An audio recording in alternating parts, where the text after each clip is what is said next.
Bienvenue sur La Voix des Jeunes, une initiative lancée par le Centre de leadership civique Social Change Factory. Voix des Jeunes est un concours interuniversitaire qui réunit et défie les meilleurs étudiants de 16 universités du Sénégal. Leur mission, identifier et promouvoir des solutions efficaces qui règlent des problèmes sociaux. Les 3 candidats qui composent chaque équipe ont été sélectionnés sur la base de leur capacité d'analyse, leur sens de l'engagement et de leur performance oratoire. Résultat, 48 étudiants et étudiantes de 13 nationalités africaines, tous prêts à œuvrer pour l'avancement du pays et du continent. Toutes ces équipes ont participé à des bootcamps de formation sur les techniques de recherche, d'analyse et de communication pour l'ensemble des 16 thématiques. Les équipes ont eu 4 semaines pour se préparer, trouver la bonne solution et la traiter. Ce concours se déroule sous forme de championnat, allant des 8e de finale jusqu'à la finale. Durant les matchs, 2 équipes s'affrontent sur la même thématique en traitant chacune une problématique différente. Les équipes vous présenteront une par une leurs solutions, puis la stratégie d'expansion qu'elles proposent. Les grands gagnants de ce concours seront récompensés par des bourses d'études à l'étranger, des packs numériques, des coffrets littéraires et plein d'autres lots. Ces 16 équipes sont exceptionnelles. Mais qui sera la grande gagnante de cette première édition du concours Voix des Jeunes? On se retrouve tout de suite sur le plateau pour en savoir plus.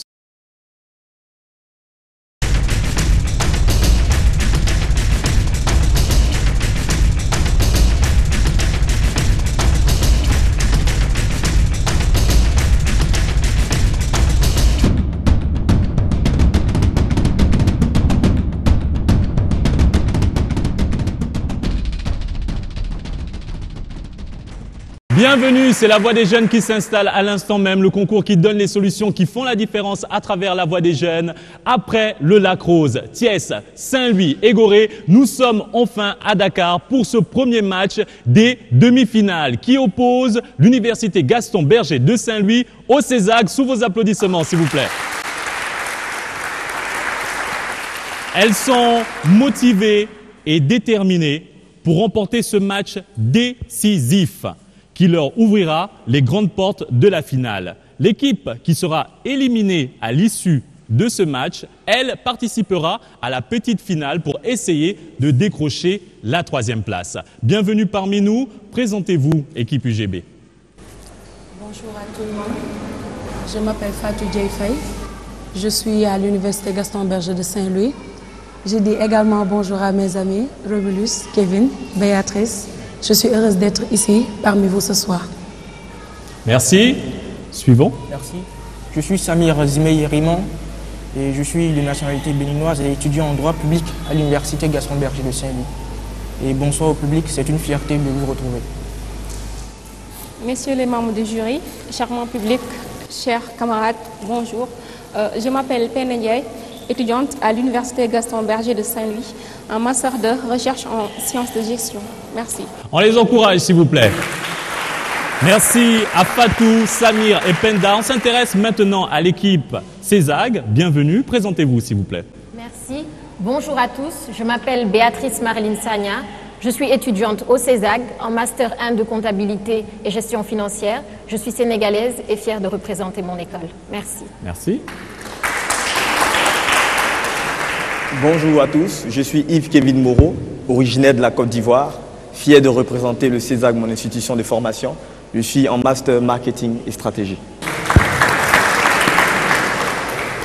Je viens du Bénin, je m'appelle Romulus Awantiede, je suis en master en comptabilité et gestion financière au CESAG. Merci.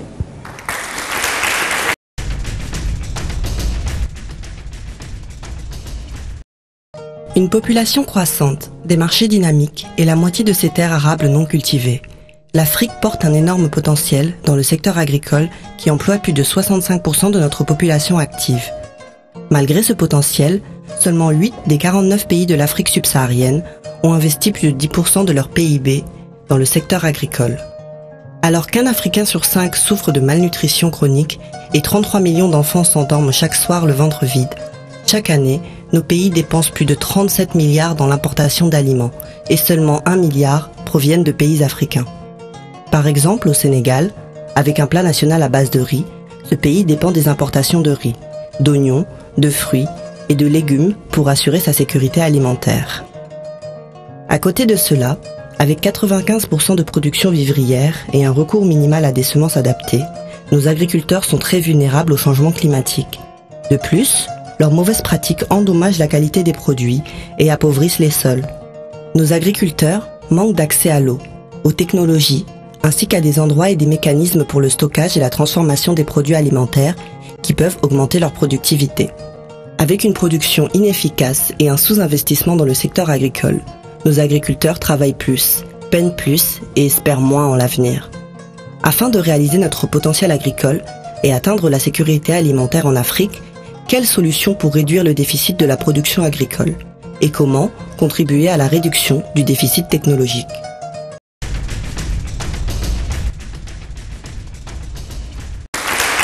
Voici nos équipes demi-finalistes de ce premier match des demi-finales du concours La Voix des Jeunes. On s'intéresse maintenant à la première épreuve, la présentation de solutions. Équipe UGB, vous commencez. Mais avant, quelle est la problématique sur le thème de l'agriculture que vous avez choisi? Le thème est le suivant. Quelles solutions pour contribuer à réduire le déficit technologique en matière d'agriculture? Équipe UGB, c'est à vous. Et surtout, n'oubliez pas, ensemble, c'est à vous.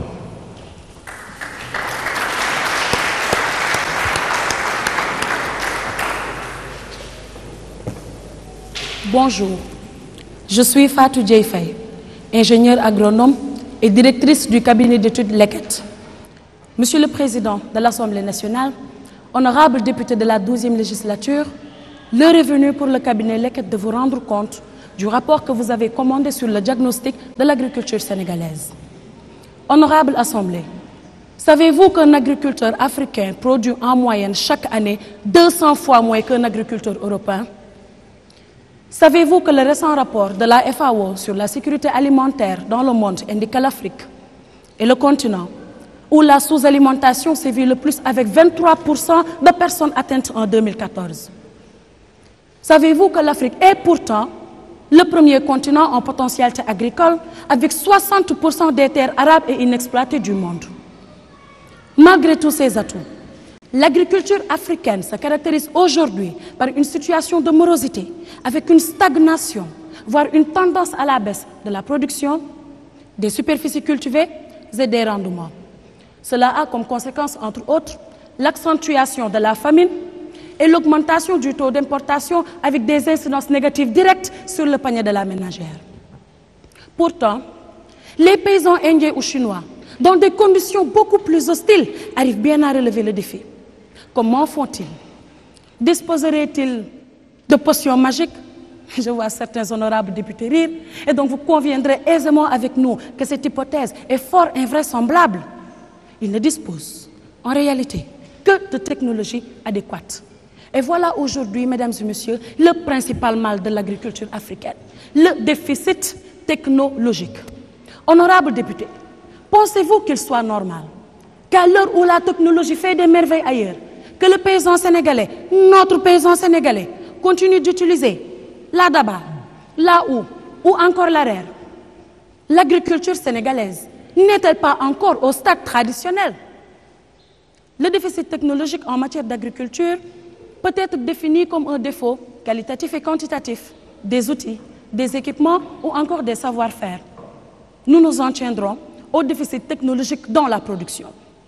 Ce déficit technologique dans la production a pour cause parmi tant d'autres le coût exorbitant des matériels agricoles, l'importation d'outils et d'équipements non seulement de mauvaise qualité mais inadaptés, l'insuffisance au plan local de formation orientée vers la fabrication de matériel agricole. Face à la gravité de la situation et surtout dans le contexte de la mise en œuvre du plan Sénégal émergent, le cabinet Leket a entrepris une réflexion sur les moyens de remédier à ce mal. Quelle solution peut donc contribuer à réduire, chers collègues, le déficit technologique en matière d'agriculture? Merci, Madame la Directrice. C'est donc à cette problématique que nous avons essayé d'apporter une solution. Après avoir analysé le problème, nous avons abouti à une solution qui se nomme ainsi: la motomécanisation intégrée. Ne vous laissez surtout pas intimider par ce terme à l'apparence technocratique. C'est un concept bien simple qui résume la solution à notre problème. Procédons juste pas à pas. D'abord, la motomécanisation. Selon le professeur Marc Dufumier, dans le Memento de l'agronome, publié en 2002, la motomécanisation est un processus agricole qui promeut l'emploi d'engins mécanisés et ou motorisés durant toute la chaîne agricole. Mais l'aspect le plus essentiel et surtout le plus innovant de notre solution est l'adjectif qui lui est discrètement associé, l'adjectif intégré. Il s'agit de l'intégration de la motomécanisation à l'environnement géographique, économique, mais aussi social. Prenons donc en compte le pouvoir d'achat des destinataires. La motomécanisation intégrée renvoie à l'utilisation d'outils agricoles adaptés à nos réalités. En Inde, par exemple, les 2 premières années après l'adoption de cette solution, le rendement du riz a augmenté de 30%. Ces avantages sont donc nombreux. D'abord sur le plan purement technique. C'est d'abord l'augmentation de la production agricole, et cela va de soi, la maximisation des bénéfices liés aux potentialités naturelles, mais aussi le développement de l'agriculture de courte saison. À cela s'ajoute évidemment un gain de temps et d'énergie, mais aussi la facilitation des opérations agricoles. Honorables députés, cette solution a eu un impact sur le plan politique. Pourquoi? Parce qu'elle réduit les importations qui coûtent chaque année 35 milliards de dollars aux États africains. Un pays qui vit dans la dépendance alimentaire externe ne peut pas être souverain, c'est impossible. D'un autre côté, sur le plan socio-économique, ces impacts sont légion, à commencer par l'augmentation du revenu des agriculteurs et donc l'amélioration de leurs conditions de vie. Elle est source également de création d'emplois à travers la promotion de nos artisans locaux. Elle freine également la famine et constitue à ce titre un support de notre autosuffisance alimentaire. Un tout dernier impact de cette motomécanisation intégrée mérite d'être souligné. C'est celui de la lutte contre certaines injustices sociales. Par exemple, elle décharge les enfants du milieu rural des travaux champêtres, ce qui leur permet d'accéder à l'école et de bénéficier des mêmes chances que les enfants du milieu urbain. Car après tout, l'éducation est un droit pour tous. Honorables députés, je vous remercie. Merci, on les encourage. Merci à Fatou et Samir de l'Université Gaston Berger de Saint-Louis. C'était leur première épreuve, la présentation de solutions. On s'intéresse maintenant à l'équipe du CESAG. Présentation de solutions. Rappelons que le thème principal est l'agriculture. Quelle est la problématique sur le thème de l'agriculture que vous avez choisi? Quelle solution pour contribuer à la réduction du déficit de production agricole? CESAG, vous avez 6 minutes pour nous convaincre. Et n'oubliez pas, ensemble, c'est à vous.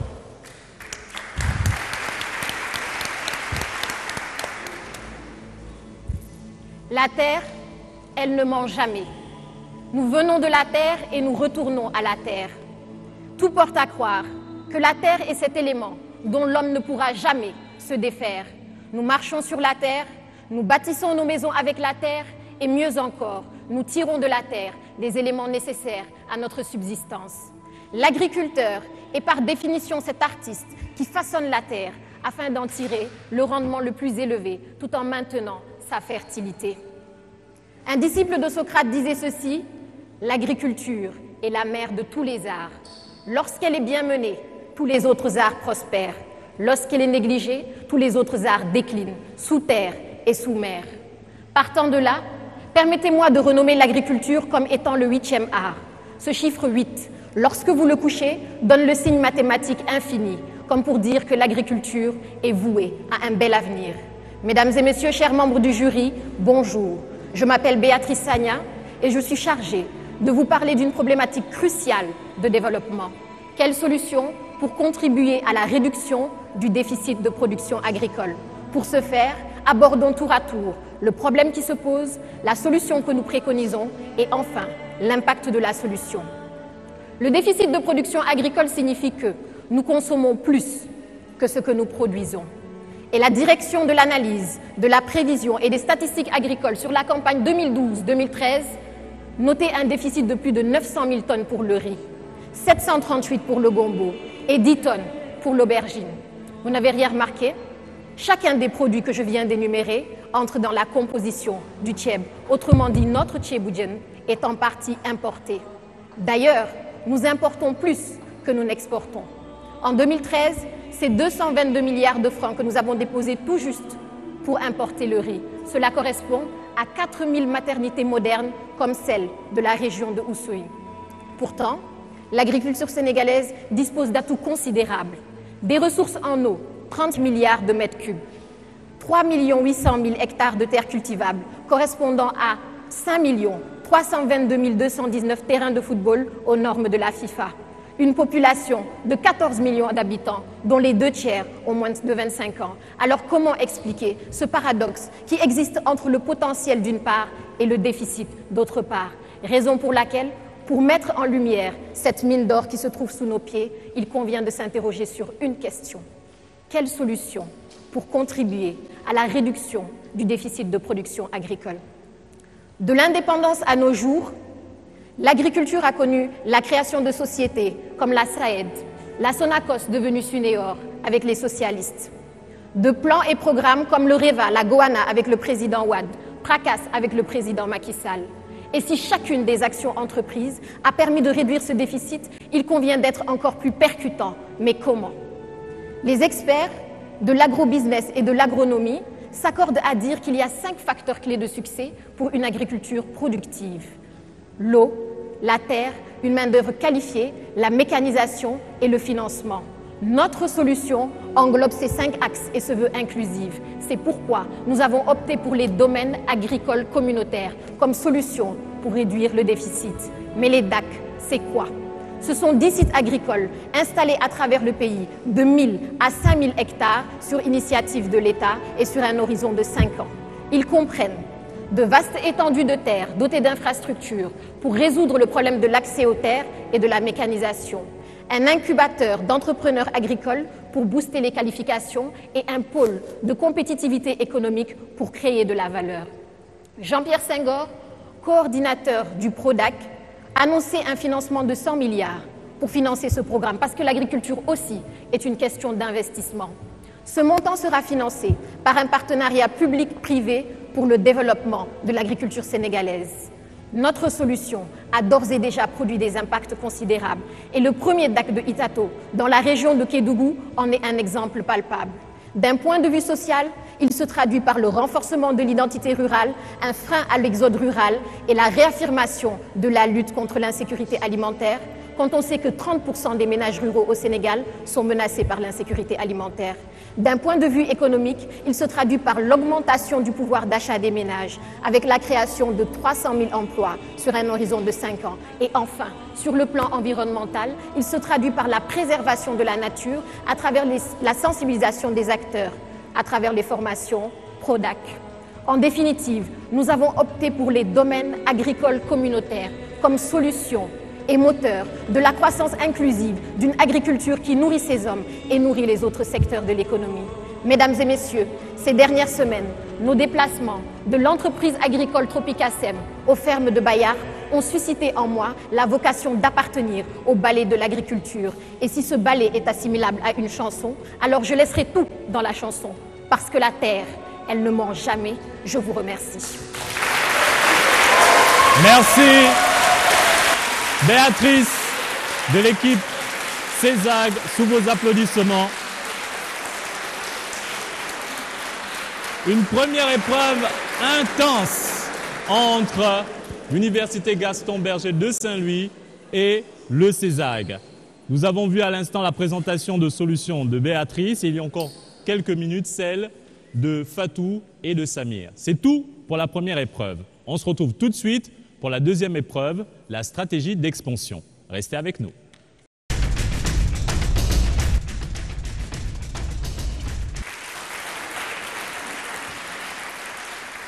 La Voix des Jeunes continue. Vous regardez le premier match des demi-finales qui oppose l'Université Gaston Berger de Saint-Louis au CESAG. La Voix des Jeunes est un programme de Social Change Factory, soutenu par la Fondation Oziwa, la Fondation Total Sénégal et l'ambassade des États-Unis. Vous pouvez nous suivre sur Internet, sur les réseaux sociaux avec le hashtag Soyons Solutions. Place à la deuxième épreuve, la stratégie d'expansion. Rappelons que le thème principal de ce premier match des demi-finales du concours La Voix des Jeunes est l'agriculture. Équipe UGB, vous commencez. Vous avez 6 minutes pour nous convaincre. C'est à vous.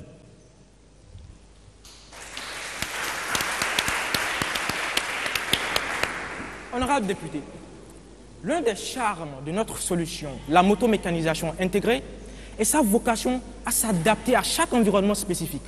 Elle peut donc être dupliquée et transférée dans la plupart des pays africains. Nous optons dans le cadre de notre étude pour son implantation dans la vallée du fleuve. Pourquoi? Parce que tout simplement, cette zone est le grenier du Sénégal. Nous avons opté pour ce faire pour une stratégie inclusive axée autour de plusieurs actions. D'abord, une étude factuelle de la situation, faisant l'état des lieux de la mécanisation agricole, afin d'évaluer le besoin exact de la population agricole en matière de mécanisation. De même, dans le domaine de la formation et de la recherche, l'accent doit être mis sur la formation des ingénieurs, des techniciens, mais aussi des agriculteurs eux-mêmes, car ils sont au cœur de notre stratégie. Ensuite, des réseaux d'échange, de partage d'expérience et d'expertise sont également nécessaires, aussi bien au plan national que sous-régional. À titre d'exemple, la coopération entre la SAED, ISRA et Africa Rice a abouti à la création d'une batteuse mécanique qui a profondément allégé la charge des braves femmes du village de Pont-Gendarme. Écoutons tout simplement le témoignage de l'une d'entre elles.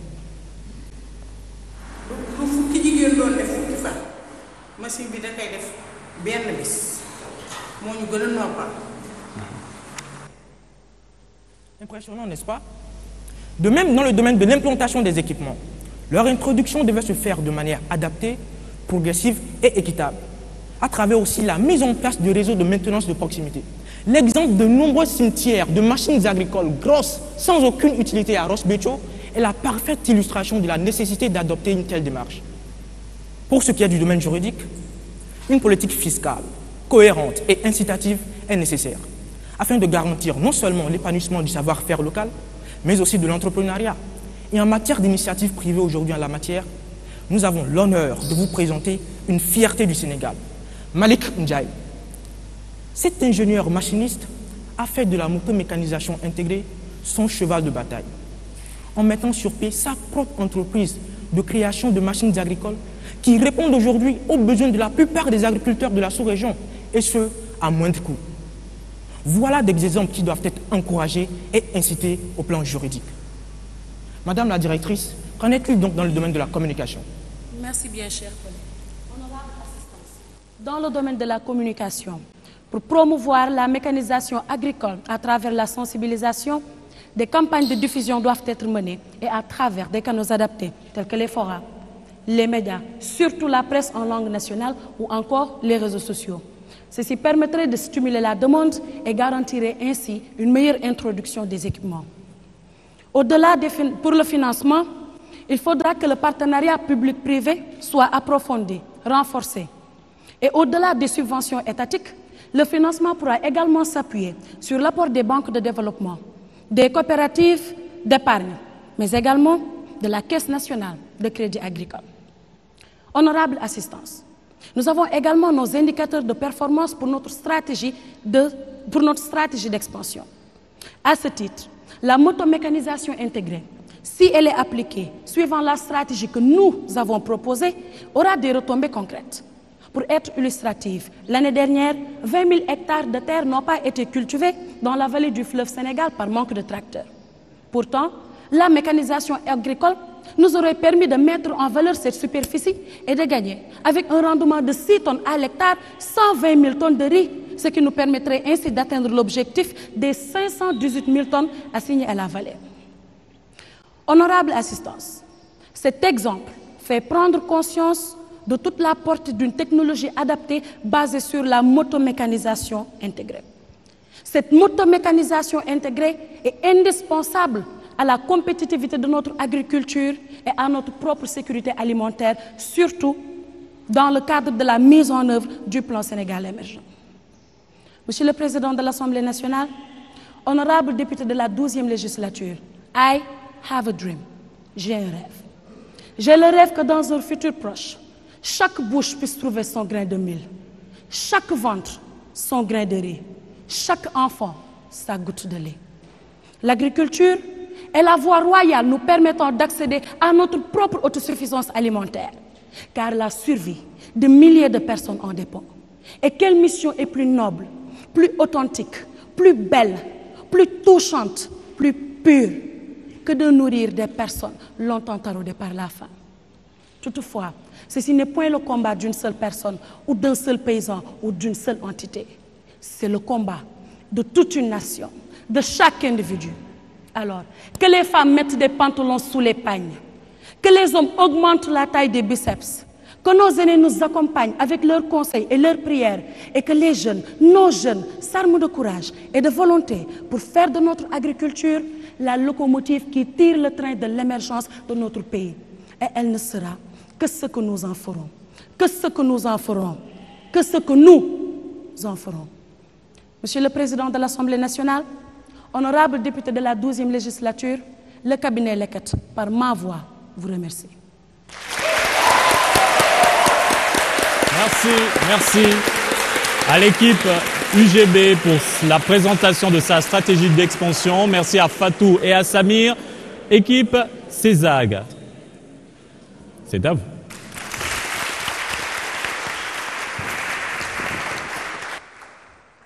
Mesdames et messieurs, je suis issu d'une famille d'agriculteurs. Ma famille appartient à un peuple.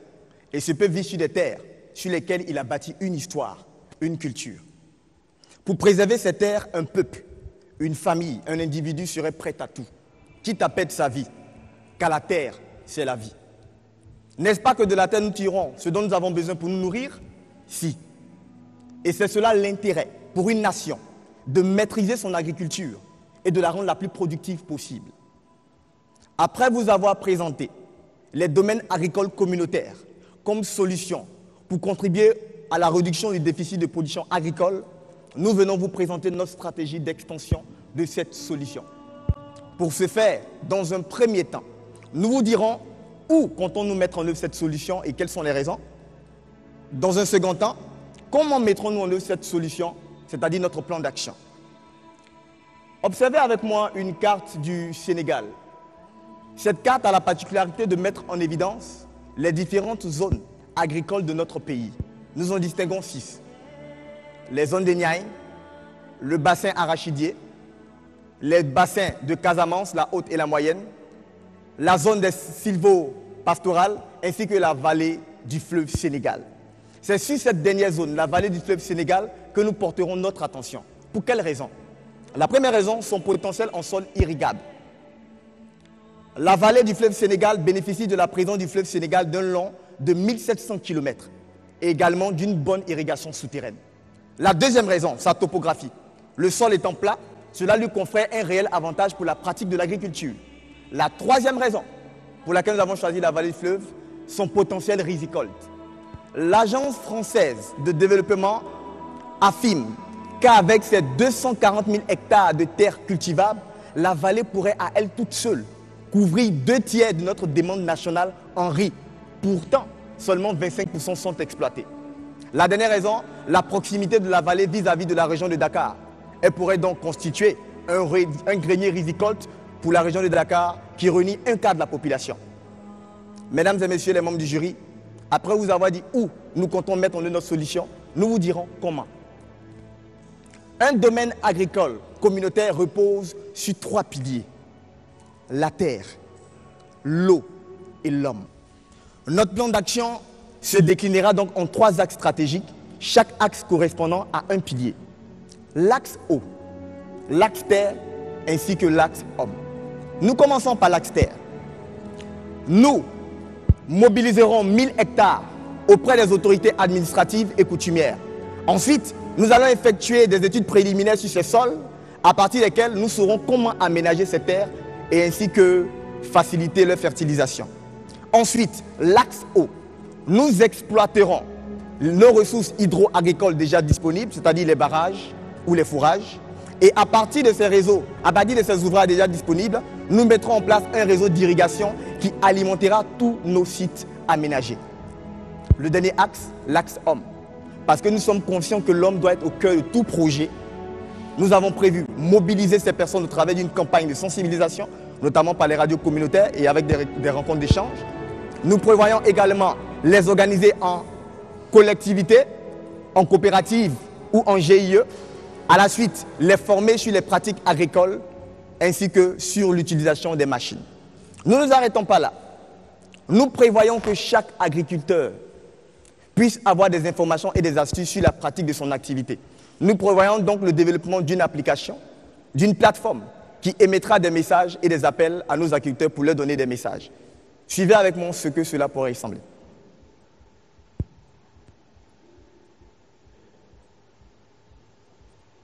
Un silence stratégique. Nous continuons.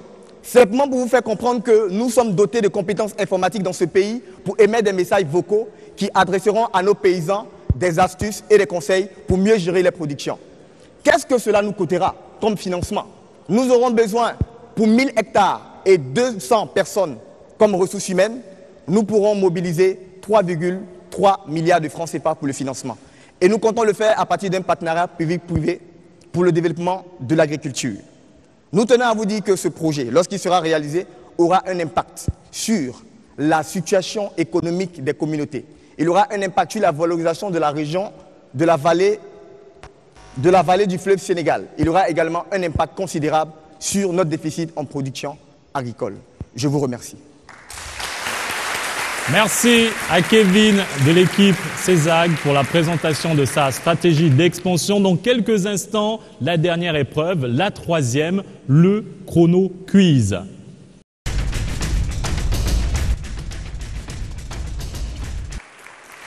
Ça va? Ok, décompte. Quel est l'actuel ministre de l'Agriculture et de l'Équipement rural au Sénégal? Quel objectif de production vise le Sénégal pour atteindre l'autosuffisance alimentaire en riz en 2017? 520 000 tonnes, 1 080 000 tonnes ou 1 570 000 tonnes? 1 600 tonnes. Quel légume connaît un déficit de production de 132 000 tonnes au Sénégal? L'oignon. Les superficies des terres cultivées annuellement au Sénégal tournent autour de 2 800 000 hectares, 4 500 000 hectares ou 6 millions d'hectares. 2 800 000 hectares. Depuis la mise en place des barrages de Diama et Manatali, le delta de la vallée du fleuve Sénégal retrouve un potentiel de terre irrigable de l'ordre d'environ 650 000 hectares, 1 300 000 hectares ou 300 000 hectares. 300 000 hectares. Le Sénégal fait partie des pays sahéliens, vrai ou faux? Vrai. Quelle est l'année de sécheresse la plus marquée et la plus difficile pour le Sénégal? 1963, 1977 ou 2001? 1977. Quelle est la principale banque de financement du secteur agricole au Sénégal? CNCAS. Pour défendre leurs intérêts, les agriculteurs se sont réunis au sein d'une organisation fêtière, laquelle? Je passe. Citez deux des trois principales productions céréalières du Sénégal. Mil, riz, maïs. La production de la population sénégalaise qui dépend de l'agriculture pour vivre est de 42%, 58% ou 70%. 58%. Selon la Banque nationale, la part de l'agriculture dans le PIB du Sénégal en 2014 est de 13,5%, 17,2% ou 29,4%. 13,7%. Entre 2006 et 2012, pour faire face à la crise alimentaire, le Sénégal a conduit les programmes suivants. REVA, Goana, Praka. Que signifie le signe Goana? Grande offensive agricole pour la nourriture et l'élevage. Merci Penda, le temps est écoulé. Nous saurons dans quelques instants si vous avez répondu convenablement à toutes les questions qui vous ont été posées. Merci. Romulus, êtes-vous prêt? Approchez-vous s'il vous plaît, on l'encourage. Romulus, vous avez 100 secondes pour répondre aux questions. Écoutez attentivement les questions qui vous seront posées. Si vous ne connaissez pas la réponse, dites « je passe ». C'est d'accord? D'accord. Êtes-vous prêt? Décompte. Quel est l'actuel ministre de l'Agriculture et de l'Équipement rural au Sénégal? Pape Abdoulaye. Quel objectif de production vise le Sénégal pour atteindre l'autosuffisance alimentaire en riz en 2017? 520 000 tonnes, 1 80 000 tonnes ou 1 570 000 tonnes? 520 000 tonnes. Quel légume connaît un déficit de production de 132 000 tonnes au Sénégal? Oignon. Les déficits des terres cultivées annuellement au Sénégal tournent autour de 2 800 000 hectares, 4 500 000 hectares ou 6 millions d'hectares. Reprenez la question, s'il vous plaît. Les superficies des terres cultivées annuellement au Sénégal tournent autour de 2 800 000 hectares, 4 500 000 hectares ou 6 millions d'hectares. 2 800 000. Depuis la mise en place des barrages de Diama et Manatali, le delta et la vallée du fleuve Sénégal retrouvent un potentiel de terre irrigable de l'ordre d'environ 650 000 hectares, 1 300 000 hectares ou 300 000 hectares. 300 000 hectares. Le Sénégal fait partie des pays sahéliens, vrai ou faux? Vrai. Quelle est l'année de sécheresse la plus marquée, la plus difficile pour le Sénégal? 1963, 1977 ou 2001? 2000. Quelle est la principale banque de financement du secteur agricole au Sénégal? Je passe. Pour défendre leurs intérêts, les agriculteurs se sont réunis au sein d'une organisation fêtière, laquelle? Repas. Citez 2 des 3 principales productions céréalières du Sénégal. Le riz, le mil. La proportion de la population sénégalaise qui dépend de l'agriculture pour vivre est de 42%, 58% ou 70%. 58%. Selon la Banque mondiale, la part de l'agriculture dans le PIB du Sénégal en 2014 est de 13,5%, 17,2%, 29,4%. Reprenez la question. Selon la Banque mondiale, la part de l'agriculture... Merci Romulus. Alors, les questions étaient assez corsées, il faut l'avouer. On se retrouve dans quelques instants pour la délibération finale et nous saurons quelle équipe ira la première en finale de ce concours La Voix des Jeunes. A tout de suite.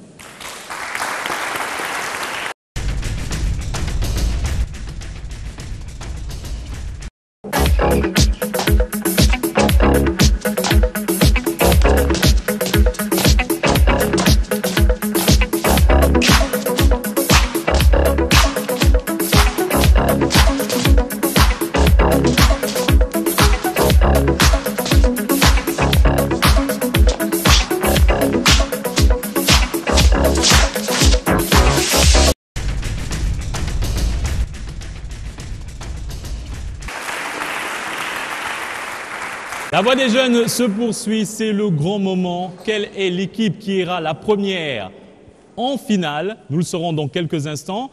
On s'adresse au jury pour leur appréciation et le verdict final. On commence par Monsieur Mansour Diop, président fondateur de Toastmasters Sénégal. Merci beaucoup Alexis. Nous avons eu de belles prestations et au niveau de la communication, des efforts réels ont été fournis. Par contre, et cela vaut pour chacune des 2 équipes, nous avons eu chaque fois 2 intervenants. Et l'un des intervenants s'est toujours nettement distingué et le second a toujours eu quelques problèmes d'articulation qui faisaient que la moyenne baissait un peu. C'est la seule remarque que nous avons pu que nous avons pu noter, puisque au niveau de la posture, au niveau de l'engagement, au niveau de la gestuelle, nous ne pouvons que nous en féliciter. Par contre, il y a à travailler davantage l'articulation quand on s'adresse notamment à un public. Et surtout, quand on parle vite, puisqu'on est pris par le temps. C'est là que les défauts d'articulation sont encore beaucoup plus perceptibles. Merci. Merci, Monsieur Diop, président fondateur de Toastmasters Sénégal. Monsieur Mamadou Dramé, qui est entrepreneur, directeur des technologies éducatives à Digital School Technology et Mandela Washington Film. Oui, Alex, je pense qu'on a eu droit à une très bonne demi-finale et on sent une amélioration nette des 2 équipes. Les remarques que j'ai à faire, c'est de dire les 2 équipes ont bien introduit, ils ont bien posé la problématique, ils nous ont bien expliqué aussi les solutions. Jusqu'au niveau des 2 équipes, l'impact social qu'on attend n'est toujours pas encore là.